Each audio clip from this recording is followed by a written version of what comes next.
ہمارے ہاں لوگ سمجھتے ہیں کہ صرف کپڑے صاف رکھنا ہی سنت ہے اور دانت صاف کرنا ہی سنت ہے اور کنگھا کرنا ہی سنت ہے، دل صاف رکھنا بھی سنت ہے۔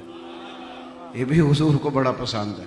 نبی پاک علیہ السلام نے فرمایا کسی کے بارے میں کوئی بات مجھے نہ پہنچانا، یعنی کوئی ایسی بات جو شکایت بنے کسی کی۔ یہ میں نے کہا کہ نبی پاک علیہ السلام تو معصوم عن الخطا، تعلیم امت کے لیے کسی کے بارے میں کوئی بات نہ پہنچانا۔ فرمایا میں تمہارے حق میں اپنے دلوں کو صاف رکھنا چاہتا ہوں۔ ہمیں نہ بڑا چسکا آتا ہے جب کوئی بندہ کہتا ہے تیرے بارے گل کیتی ہے تو ہو کوئی پھر تمہاری دلچسپی ہوتی ہے، دس ہونے کی آخیا تو دس، تو میرا ویر ہے، میں تیرا نام نہیں لیندہ، تو گل کر صحیح۔ او خدا کہ کیا کر لے گا تو؟ اور ہمیشہ جو بات آپ کو بتانے والا ہوتا ہے نا وہ مخلص نہیں ہوتا آپ کے ساتھ۔ ایک شخص آپ کو آ کے کہتا ہے فلانا آپ کے بارے میں یہ بات کر رہا تھا، تو پوچھنا چاہیے نا اسے کہ تم اگر میرا سجن تھا تو پھر تم نے جواب کیوں نہیں دیا؟ تو مجھے بتانے آ گیا۔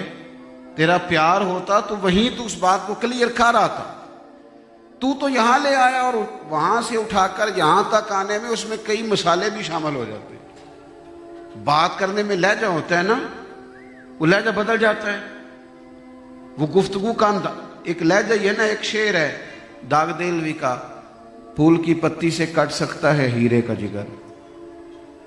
اب پھول کی پتی سے کٹ سکتا ہے ہیرے کا جگر، یہ بات اور ہے، اور اگر اسے لہجہ بدل کے کیا جائے نا بیان، تو پھر یہ ہے کہ پھول کی پتی سے کٹ سکتا ہے ہیرے کا جگر۔ صرف لہجہ بدلا ہے، لفظ کوئی نہیں بدلا اس میں، اللہ کرے آپ کو سمجھ آئے۔ لہجہ بدلا ہے، لفظ، لیکن پہلے بات اور ہے، بعد میں بات۔ پھول کی پتی سے کٹ سکتا ہے ہیرے کا جگر، اس کا مطلب ہے کٹ سکتا ہے۔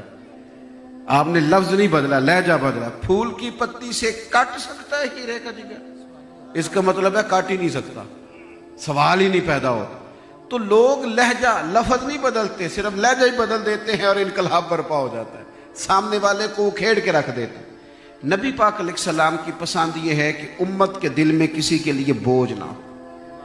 حضور علیہ السلام نے فرمایا اے انس، اے میرے بیٹے، تم سے ہو سکے تو صبح اس حال میں کرنا کہ تمہارے دل میں کسی کے لیے عداوت نہ ہو، بغض نہ ہو۔ صبح اٹھو تو طبیعت ہلکی پھلکی ہو، کسی کے بارے میں سوچنا تمہارے دل میں بری ہو۔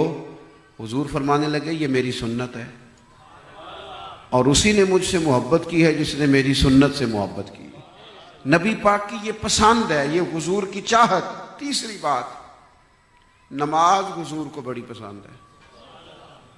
پریشان ہو گئے آپ بات سن؟ وہ ہمارے ہاں نا سنتیں بھی لوگوں نے اپنی اپنی مرضی کی نا۔ میٹھا کھانا سنت ہے، بالکل سنت ہے، میٹھا کھانا بھی سنت ہے، فاقہ کرنا بھی سنت ہے۔ نہیں، میٹھے والی سنت کو آپ قبول نہ کریں، کئی دنوں تک فاقہ بھی رہا، اور حضور کا فقر اختیاری ہے۔ کائنات کے مالک ہیں نبی پاک، خزانوں کی کنجیاں ہیں، کہ جو فاقہ کیا یہ میرے نبی کی پسند ہے، یہ حضور کی چاہت ہے۔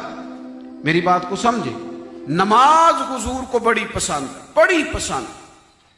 ہم حدیثیں سنتے ہیں، باتیں سنتے ہیں، پر ان کی گہرائی تک نہیں اترتے۔ آپ کبھی ان لفظوں پر غور کریں کہ حضور نے فرمایا نماز میری آنکھوں کی ٹھنڈک ہے۔ مر نہ جائے امتی اس بات پر، اتنی بڑی بات۔ فرمایا جب تو نماز پڑھتا ہے، سجدہ کرتا ہے، تیرے نبی کی آنکھیں ٹھنڈی ہوتی۔ کتنا خوش نصیب ہے امتی کہ وہ کام کرتا ہے جس سے کریم کی آنکھیں ٹھنڈی ہوتی۔ حضور کو اتنی دلچسپی نماز سے، اتنی دلچسپی، تیز آندھی آئی تو حضور نے نماز شروع کر دی، اگر طوفان آ گئے تو نماز شروع کر دی، اگر بارش نہیں ہوتی تو نماز شروع کر دی، اگر سورج چاند گرہن ہو گیا تو نماز شروع کر دی۔ آپ دیکھیں کوئی بھی خیر کا کام ہے، رمضان آیا تو تراویح ہے، عید آئی تو نماز عید الفطر ہے، جمعہ آیا تو اس میں نماز ہے، ہر مقام پہ حضور نے نماز رکھی۔ آج کل بہت بڑے زبردست قسم کے عاشق رسول مارکیٹ میں ملتے ہیں، وہ کہتے ہیں محفل میں 25 سال سے کرا رہا ہوں۔ وہ بھئی آپ نماز پڑھتے، کہتے میرے لیے دعا کریں۔ میں کہ تو محفل تے بغیر دعا تو ہی کرائی جانا ہے، اس کی بھی دعا کراتا، اس کے لیے نہیں دعا کرائی۔